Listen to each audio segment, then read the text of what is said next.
Wakanda. Let's get real. Eyes of Wakanda is deceptively short, just 4 episodes, but it's packed with hidden depth. Each one feels like its own mini-movie, exploring Wakandan War Dogs, retrieving lost Vibranium relics across time.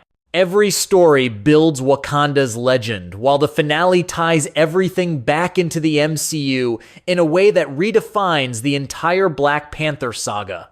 Today, we're ranking all 4 episodes from worst to best, not just by entertainment value, but by depth, impact, emotional stakes, and what each one really means in the grander MCU story.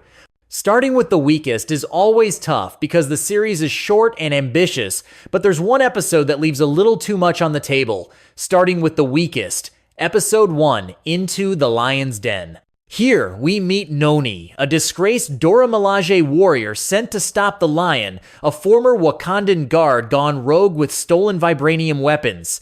It's visually stunning, bright, bold, visceral, based on Metacritic's positive consensus, and critics praising the art style. But while it sets up Wakanda's spy world and moral friction, critics note the characters don't get time to breathe. It's all set up, with no deep emotional payoff. Entertaining but more foundational than deep. This episode opened on Crete in 1260 BC. The next scenes gave us a shot of the Lion's fleet showing up to sack this city. Now, the Lion iconography is interesting. He and his forces don't have a headquarters on land. They tie their ships together at night. And this is showing us that his people are mobile, like pirates or scavengers. It's even implied that he gathered his forces from around the world, like the Shield Maiden is a Viking. This man wears a samurai shoulder guards, and he is credited as Ronin swordsman. And this guy is credited as a Samoan warrior. And this assassin looks like he's from the Middle East. Obviously, Wakandans serve the Panther god Bast, and the Black Panther is her avatar. But in this episode, the Lion isn't trying to be the avatar for an existing deity. He thinks he is the deity. This is why when he storms the island, his Vibranium weapons look like magic to the ancient people, so they believe that he is a god.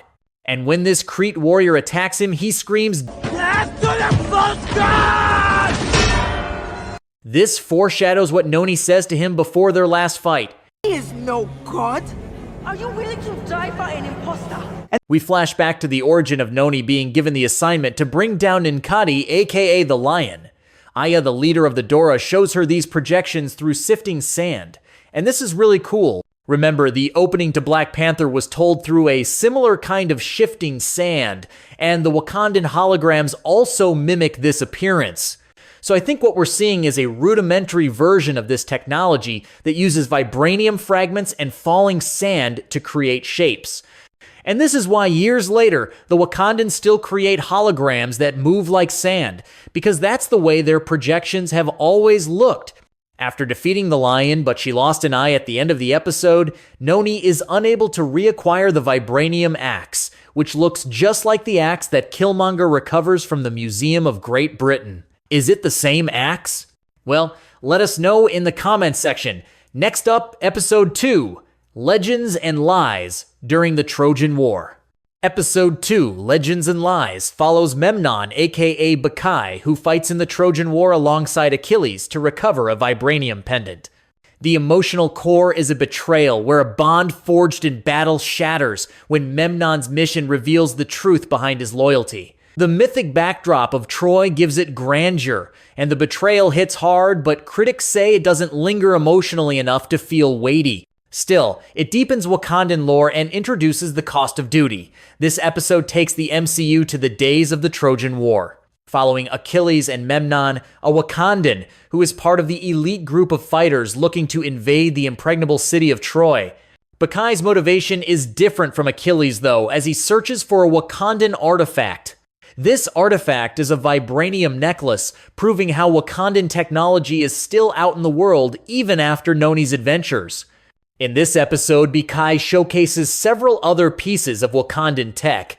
One includes the armor on his arm, which grants him boosted strength in the final battle against Achilles. Another is more subtle and is shown earlier in the episode, a communication device. The device looks somewhat like a compass, with Bakai clicking the dials to communicate with his superiors back in Wakanda. Long-range communication devices were not invented until the 1800s in our world, meaning Wakandan tech allowed this to be a reality almost 3,000 years before that. He informs them that he has found the artifact he is after, and he will have it soon. A reply tells him not to return without it, and he simply answers, "For Wakanda." And by the way, the text on this communicator is just the alphabet. The next day, Achilles and Memnon watch as the Trojan horse is being built. They discuss the eventual peace that will come after the war. Achilles tells Memnon he will be welcome in Greece after the war and offers him a necklace his mother gave to him, which Memnon reluctantly accepts. That night, Achilles, Memnon, and a group of soldiers are welcomed into the gates of Troy inside the horse. Later, they sneak out and attack, wiping out unsuspecting soldiers one by one. However, as Achilles is being swarmed by soldiers, he calls for Memnon but sees him running away to carry out his own mission. Memnon deserts his friend to retrieve the Vibranium necklace, and I love the way he's drawn here. You can actually see how torn he is on his face because his handler told him not to return home without the necklace. He is being asked to literally sacrifice his new life for Wakanda. And in a sense, you can say that he is really two different people, Memnon and Bakai. This episode gives us a lesson on how being a war dog could take a toll on these agents. So in this mission, Bakai has to kill Memnon in order to return home. Memnon climbs his way to the top of the city, where he confronts Helen and Paris. He takes the necklace from Helen, saying he has spent 9 years away from his home trying to recover it. He then helps Helen and Paris escape right as Achilles arrives.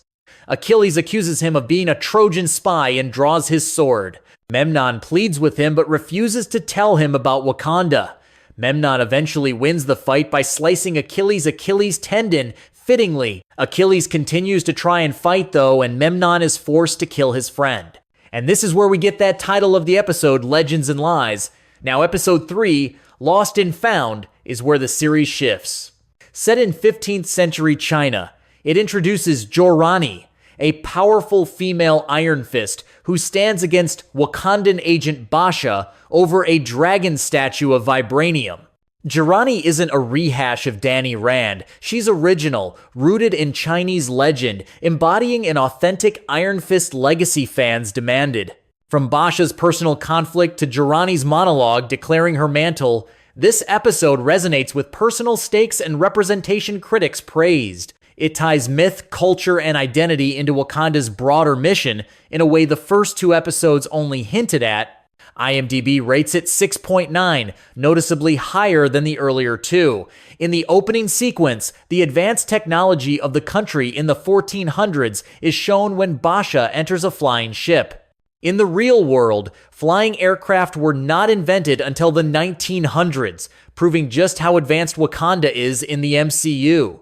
The episode also features several other technological advancements that are well ahead of their time. The fight sequence in the antiques room in the climax of episode 3 includes several Eyes of Wakanda Easter eggs, including the necklace that Bakai was tasked with retrieving in episode 2. This room also includes several advanced weapons, from a ranged weapon that shoots sticky projectiles to subdue targets to a Vibranium fan that uses light to blind opponents. Beyond this, a touchscreen tablet is shown at one point, as are the fast-paced Vibranium monorails found in Black Panther, and cars using Vibranium balls as wheels. Which brings us to episode 4, The Last Panther.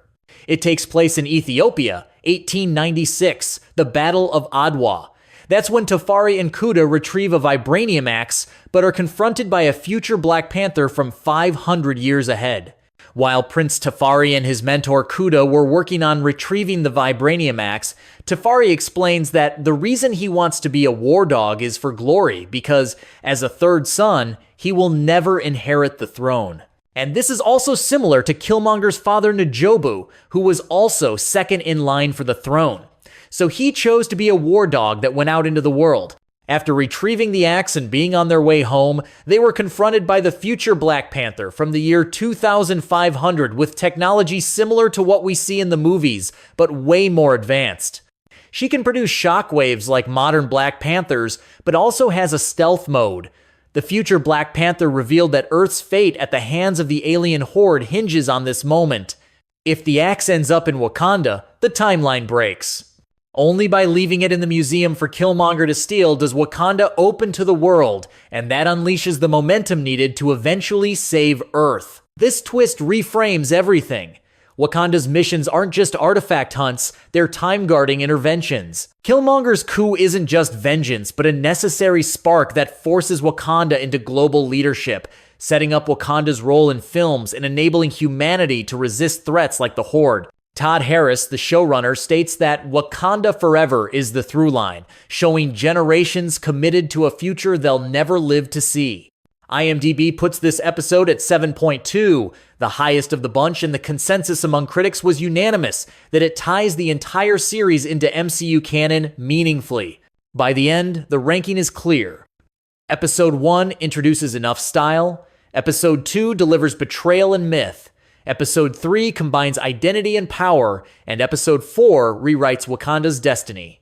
What makes the ranking matter is what each story reveals. The first 2 episodes build world and tone, the third adds emotional clarity and introduces fresh mythology, and the fourth gives purpose, a pivot point that connects every artifact back to a future Wakandan mission to save the world. Critics echo this progression. IGN says the first and last episodes are the strong anchors, while the middle 2 entertain less deeply. Empire called the whole series beautifully crafted but brief, like a prologue waiting to grow. Bubble Blabber praises the world building and action, but wishes there was more time to dwell on characters. Yet that brevity also proves a point. 4 tight episodes distilled Wakanda's secret history into key moments, and the final one reveals those moments have been leading here all along. The reveal flips artifact recovery into destiny guarding. The War Dogs aren't just spies, they're time-bound custodians safeguarding Wakanda's fate. And they remind us, Wakanda Forever means more than a phrase, it's a mission that spans generations, hidden in history, waiting to be revealed. Well guys, what did you think of Eyes of Wakanda? Let me know your ranking, favorite episodes, and thoughts down in the comments below. Don't forget to subscribe to the channel for a more deep dive into Wakanda lore. Wakanda Forever.